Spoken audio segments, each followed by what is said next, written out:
Right, so Israel, if it wasn't clear before, have no intention whatsoever of paying any attention to the accusations of genocide now levelled against them, or the provisional orders made against them by the International Court of Justice.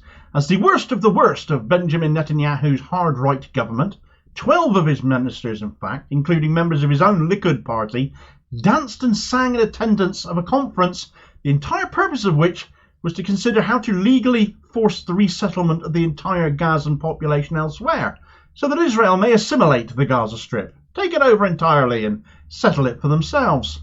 They danced and sang in celebration of annexation and settlement, a war crime, and they did it for the whole world to see, knowing that even now, even with them doing this, so many world leaders will shield them and protect them and covet them, instead of upholding international law. Right, so if anything about this entire Israeli genocide of Gaza gets under my skin right now, it's the brazen arrogance of those in charge in Israel in the face of genocide accusations being demonstrated against them, and them still carrying on regardless, as if the international treaties and conventions and legislation they've signed up to don't actually apply to them. If international law isn't upheld and respected by all signatories, then it is worthless. And those Western countries guilty of this, including us here in the UK, both by the governing party and the party likely to take over following the next general election, shows that is unlikely to change. Global rule of law and democracy is under threat as the West decides Israel is an exception, when there can be no exceptions. But when they can openly hold a conference discussing ethnic cleansing in front of cameras and do so brazenly that they fear no repercussions at all, then you know we're in trouble. And other nations considering charges against other nations for aiding and abetting Israel, well, the UK deserves its day in the dock on that score as much as anyone else. So what is this conference all about then, Damo? Well, a dozen members of Netanyahu's government attended a far-right conference. It's the equivalent of Sunak and Starmer joining Tommy Robinson on a hate march, basically, called Settlement Brings Security and Victory, and was organised by the far-right Nahala organisation.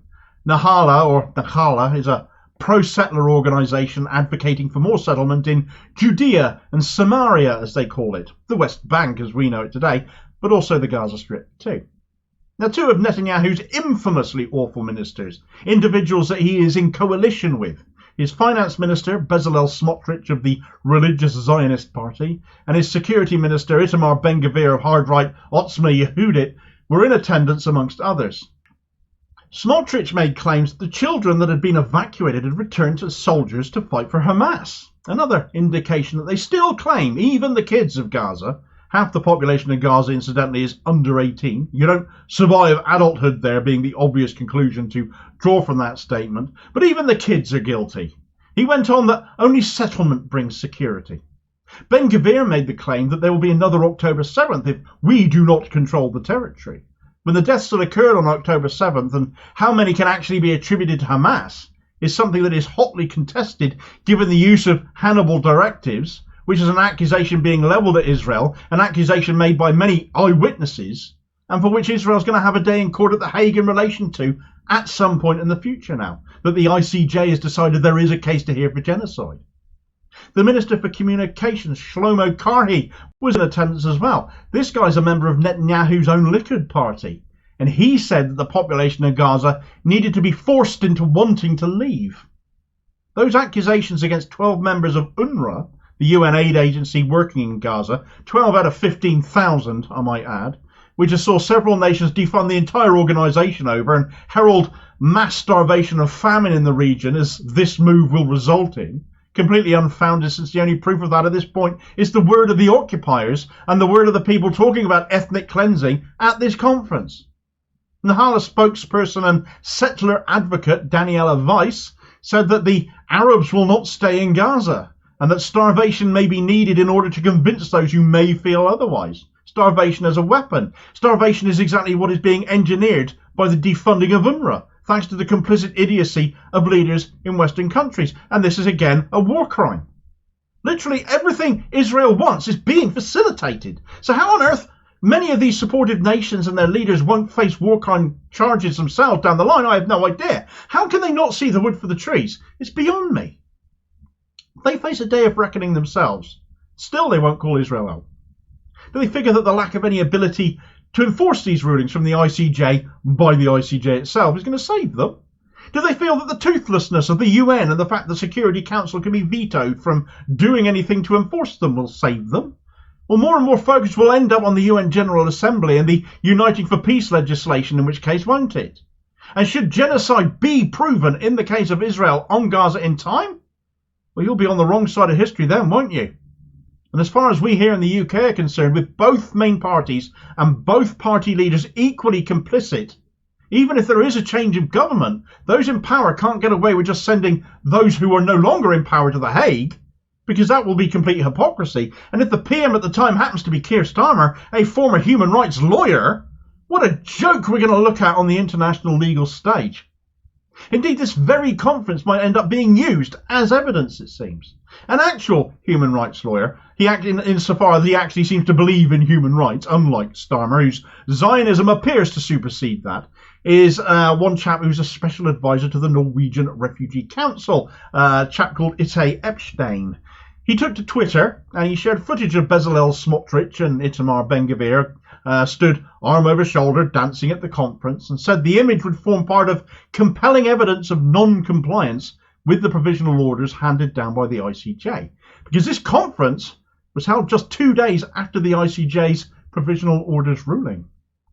So within 2 days of being told there was a case and those 6 provisional orders from the ICJ were handed down, a dozen members of the Israeli government were in attendance, singing and dancing and giving speeches at this ethnic cleansing conference.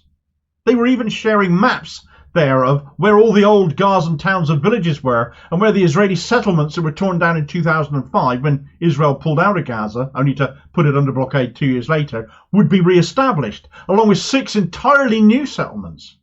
Gaza is being pounded to rubble north to south with nothing spared. You can't help but see this as wiping the slate clean for new settlements to be established.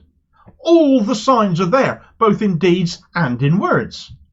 All that happened within the first hour of the conference, according to Epstein. Now, Netanyahu may continue to deny settlement is his intention, but it very much is the intention, it seems, of coalition partners he relies on to keep him in power. So who has the real power here? And who has the real intent and plan to carry that intent out? Even Israeli newspaper Haaretz has condemned what went on. One of their writers, Nir Hasson, took to Twitter saying, 2 additional insights from the evening in the nation's buildings. 1, this is not really a conference on settlement, it is a conference on transfer. This was said in endless ways by ministers, members of the Knesset and rabbis. Ben-Gvir spoke of encouraging voluntary immigration. Karai overtook him on the right and explained that desire during war is sometimes a situation that forces one to say, I want. Daniela Weiss wondered how it could be that millions of war refugees move from country to country all over the world, and only these monsters must be connected to their land. Attorney Aviad Basoli explained in a pamphlet distributed by the organisers that Nakba 2 is legal. Rabbi Uzi Sharbath added that one should behave like Joshua ben Nun, the extermination and deportation of anyone who opposes the rule of the people of Israel in the land of Israel, and much more, for the attention of the Hague.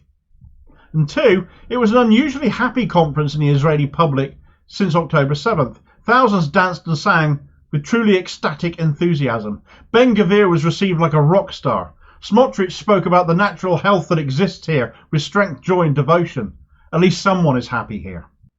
Yeah, even rabbis were there, but if you're familiar with the UK's chief rabbi, Ephraim Mervis, that might not surprise you.